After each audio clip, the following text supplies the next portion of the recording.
Hello guys, मेरी YouTube channel में आपका स्वागत है। मेरा नाम मनमोहन मिश्रा। तो आज मैं आपको इस वीडियो में बताने वाला हूं association of mutual fund in India. जी हां, आपने बहुत लोगों ने सुना होगा कि एएमएफआई के बारे में। तो बेसिकली इसका फुल फॉर्म ही होता है association of mutual fund in India. तो इस वीडियो में हम इसके बारे में पूरी डिटेल में बात करने वाले हैं और इसके बारे में हम बताने वाला हूं कि इसका बेसिकली फंक्शन क्या होता है। उसका तो कोई दूसरी वीडियो देखने की जरूरत नहीं पड़ेगी। तो मेरे चैनल को सब्सक्राइब जरूर कर दीजिए। मैं शुरू देता हूं, चलिए शुरू करते हैं।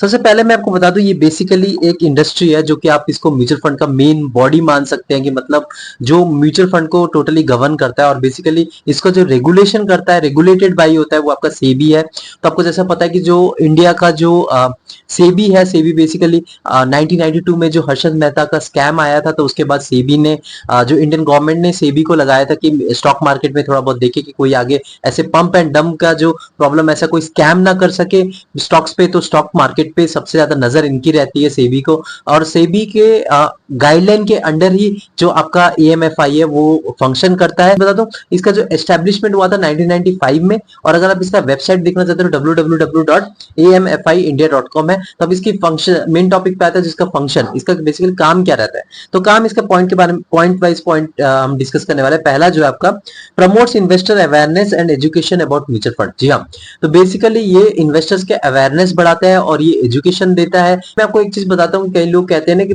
मैंने जो थर्ड पार्टी या फिर ब्रोकर वेबसाइट जो है उससे मैं म्यूचुअल फंड में इन्वेस्टमेंट करूं या फिर डायरेक्ट मैं इनके एएमएफआई वेबसाइट में इन्वेस्टमेंट करूं। तो मैं आपको एक चीज बताता हूं, अगर आपको उस पर्टिकुलर ऐप के बारे में नहीं पता, आपने गूगल प्ले स्टोर से डाउनलोड कर रखा है और आपको ये पता है कि हाँ ये एक ओरिजिनल ऐप है और ये रेगुलेशन इसका सेबी के थ्रू हो रखा है, या फिर आप इसको मान सकते हैं कि मतलब सेबी इसको देख रेख कर रहा है, तो आप वेबसाइट से आप म्यूचुअल फंड परचेज कर सकते हैं, स्टॉक परचेज कर सकते हैं। लेकिन अगर आप डायरेक्ट इस पर्टिकुलर वेबसाइट में जाके इन्वेस्टमेंट करें तो वो ज्यादा अच्छा खासा रहता है, क्योंकि आप डायरेक्ट इस गवर्नमेंट वेबसाइट में जाके ही इन्वेस्टमेंट कर रहे हैं, तो आपको ज्यादा सेफ रहते हैं।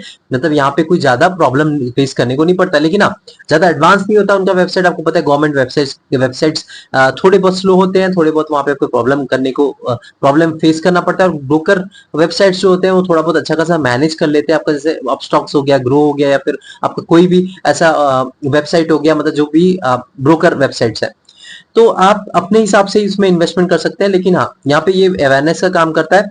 नंबर 2 में आता है आपका standardise practices across asset management companies. हाँ, तो ये बेसिकली इंश्योर करता है कि मतलब आपका जो बाकी जो कंपनीज मतलब एएमसीज है वो अच्छा खासा एक स्टैंडर्डाइज मतलब प्रैक्टिस कर रहे हैं, मतलब एक प्रॉपर रूल को फॉलो कर रहे हैं या नहीं कर रहे हैं, मतलब जो सेबी की गाइडलाइन के हिसाब से है। तो ये चीजें उसको इंश्योर करता है। नंबर 3 में हो गया आपका मेंटेन से लिस्ट ऑफ सर्टिफाइड डिस्ट्रीब्यूटर। जी हाँ, देखिए आपको जैसे पता है कि जो म्यूचुअल फंड डिस्ट्रीब्यूटर्स होते हैं तो उनका बेसिकली एक सर्टिफिकेशन होता है। तो वो सर्टिफिकेशन को ये मेंटेन करता है और वो बताते हैं कि हाँ ये प्रोफेशनल बंदे हैं, तो ये डिस्ट्रीब्यूट कर सकते हैं, इनको परमिशन होता है, इनको लाइसेंस होता है, वो पर्टिकुलर सर्टिफिकेशन को भी ये मेंटेन करते हैं।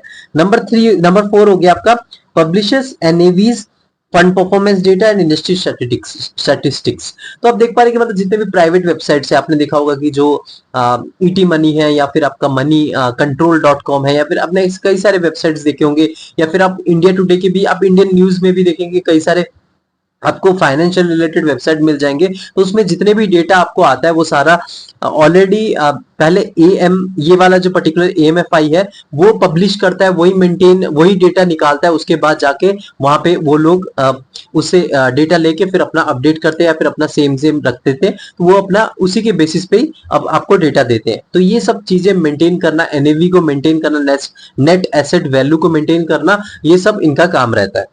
नंबर 5 जो है वो आपका ensures ethical and transparent conduct in the mutual fund industry. जी हाँ, ये बेसिकली एथिकल को मेंटेन करता है। मतलब यहाँ पे एक प्रॉपर कोई स्कैम ना हो जाए लोगों के साथ, एक प्रॉपर यहाँ पे इन्वेस्टमेंट करें। देखिए गवर्नमेंट क्या चाहती है, मतलब इनका जो प्राइमरी गोल क्या है मैं आपको बताऊं ये एएमएफआई का, कि देखिए आप सब्जेक्ट टू मार्केट रिस्क तो है ही, ये तो आपका रिस्क बना ही रहेगा। लेकिन यहाँ पे आपके साथ कोई फ्रॉड या स्कैम ना हो जाए। यहाँ पे सिर्फ आपका रिस्क सिर्फ मार्केट के ऊपर ही रहे। मतलब हाँ, मार्केट अगर नीचे जाती है आपको लॉस हो, मार्केट अगर ऊपर जाती है आपका प्रॉफिट हो। ये बेसिक फंडा ये फॉलो करते हैं। ये ना हो यार कि कोई यहाँ पे बीच में बिचौली आ जाए, कोई यहाँ पे फ्रॉड करने आ जाए तो फिर आपका स्कैम कर दे। तो वो चीजें ना करे, उस चीज को रोकना चाहता है। मतलब सिर्फ सब्जेक्ट टू मार्केट रिस्क रहे, उसके अलावा कोई रिस्क ना रहे। तो ये चीज वो इंश्योर करते हैं एएमएफआई का, ये इनका प्राइमरी गोल है अगर मैं आपको ओवरऑल बताऊं। और बाकी अगर आप ओवरऑल मैं आपको बताऊं, ये डेटा भी मेंटेन करता है और थोड़ा बहुत सर्टिफिकेशन भी मेंटेन करता है, जो प्रोफेशनल्स है, जो म्यूचुअल फंड डिस्ट्रीब्यूटर्स है, उनका मेंटेन करता है। तो ओवरऑल ये 3-4 फंक्शंस अगर जो मैंने आपको बताया, ये इसी को ही फॉलो करता है और इसी वे में काम करता है। तो मेरे चैनल को सब्सक्राइब जरूर कर दीजिएगा, मैं लाता रहता हूँ। Thank you.